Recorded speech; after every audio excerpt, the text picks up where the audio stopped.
If you want to get your foot in the door as a freelance copywriter in 2022, you know that my best recommendation is to start with blog writing. Now, if you've been watching any of my videos, you're probably saying to yourself, okay, I'm ready, but how do I start a blog post? How do I start writing a blog post? And I'm creating a series that's going to show you how to create your first blog post. If you watch any of my videos on how to create your portfolio, you can take these tips, create your own portfolio pieces, and then get on LinkedIn to start landing high-paying freelance copywriting clients. In this first part of the series, I'm going to focus on everything you need to do before the outline. Instead of just jumping right into the writing portion of this, as a B2B freelance copywriter, you have to understand that what you do before you begin writing is way more impactful than what you do during your writing process. Writing blogs is not the same as other forms of writing. I know for me, I have taken fiction writing classes. I was an English major, so I wrote academic essays and papers. It's even different from journalism. This is a very structured process, and the research and the outlining you do beforehand will make the writing go by like that so quickly, and you'll be writing these posts for your clients quickly, taking on more clients, and making a full-time income as a content writer or copywriter. I'm Christine. I am a former 9-to-5 salesperson turned copywriter. I now teach other writers how to get on LinkedIn to land high-paying clients so that they can work full-time as freelance copywriters the exact same way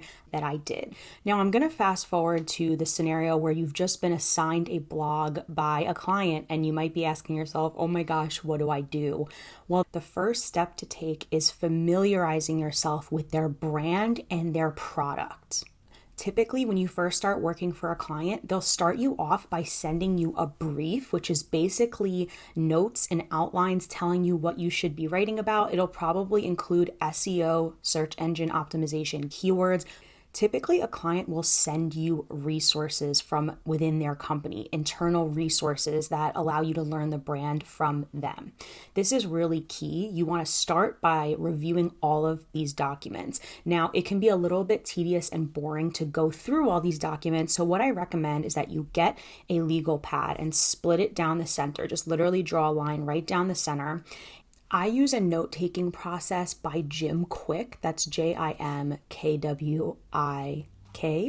And he basically is a celebrity brain trainer, and he teaches people how to study and how to memorize and how to learn more efficiently. And by splitting the paper down the center, writing notes on the left side based on what you read, and then writing notes on the right side based on what you understood, something happens in your brain where you're able to easily obtain and digest the information.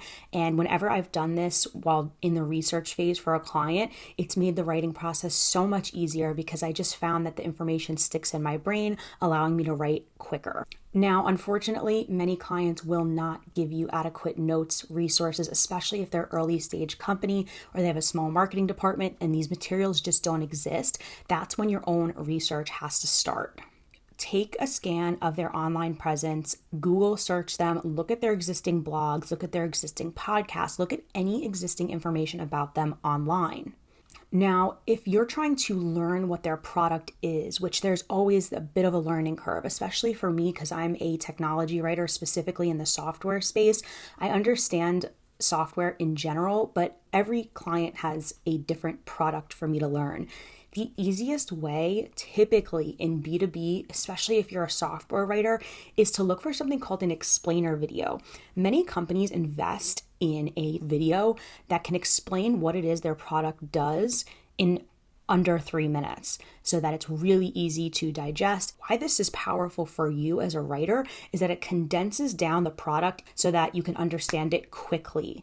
If your industry doesn't have explainer videos, look for any commercials or ads they've done because those are efforts by other copywriters or marketers to condense their product message and explain the concept in as few words as possible.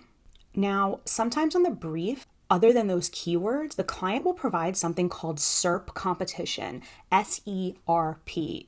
Other websites that have put out blog content that did rank in the search engine, and technically because the client most likely hired you so that they would appear in search results, these are the articles that you are competing against. You should be taking a look at SERP competitors to see how they wrote articles, how they structured it, how long it is. It's not about copying, it's understanding that Google prioritized that piece of content.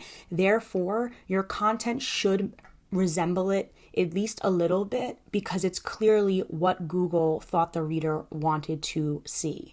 As writers, we need to understand search intent, and that basically means, well, what are people Googling or searching for so that this brand, our client, their stuff shows up in the search results to give that answer. And that's basically Content Marketing 101. There's a great book called They Ask, You Answer by Marcus Sheridan that basically explains how companies can show up in the search results and rank just by answering the most common questions that their potential customers have.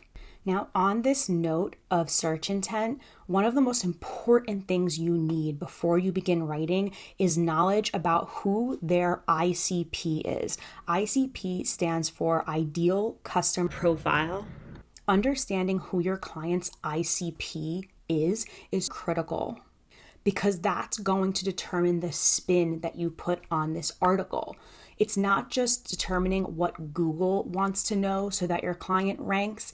It's understanding what the ICP is searching for and who they are so that you can put a spin on this blog post and gear it towards them. Ideally, anyone who's reading a blog wants to feel as though it's being written for them and their specific problem. And as copywriters, if we can understand ideal customer personas or ideal customer profiles, we're able to make our writing feel really tailored toward the audience. I'll give you a prime example. One of the topics I write about most often in blog posts is marketing automation software. However, I write for different personas based on who my client is. So I have a well-known learning platform that I write for. So if they assign me a topic about marketing automation, I need to tailor it towards online course creators, the people who are going to be using their software. However, if I'm writing it for a different persona, which is a sales manager or a VP of sales, I'm going to be writing about marketing automation as it relates to their job in sales. So it's the same topic, but you put a different angle or a different spin on it based on their ideal customer persona or profile. Now, the next thing you want to do is gather research from the most notable publications in your niche. For me as a tech writer, Gartner, Forrester, G2, these are all websites that my ideal customer profile uses to do their research.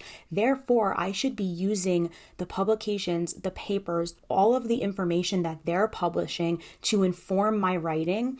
Once I have those publications and I download them, I read them, I take notes, I can actually use stats and cite and quote those publications to improve the authority of the piece. So again, with this marketing automation software example, if I am able to cite a Gartner research report that says 52% of marketers are not using their marketing automation software to its fullest extent, I can use that to create a compelling point or case within this piece.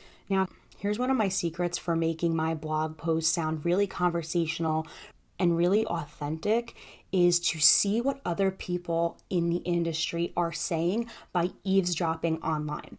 So if you are able to see forums or comments or threads online where your ideal customer profile is talking, you can emulate their voice and you can echo talking points that are important to them to include in the blog post. So one of the ways I do this is I go on LinkedIn, I search for the keyword. For this example, we'll use marketing automation.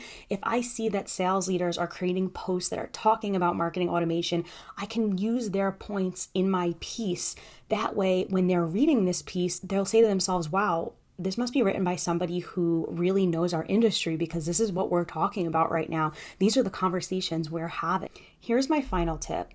If you are writing blog posts that are considered top of funnel, it means that it's not supposed to directly plug the product, advertise the product, or even mention the product. A lot of blog content we write as content writers is supposed to be informative and unbiased. It's supposed to serve as a resource for education versus an advertisement or an overly promotional piece. So as a writer, it's your job to be able to artfully weave in their product without it being so obvious or blatant. And that usually involves just bringing up problems that their solution or their product solves.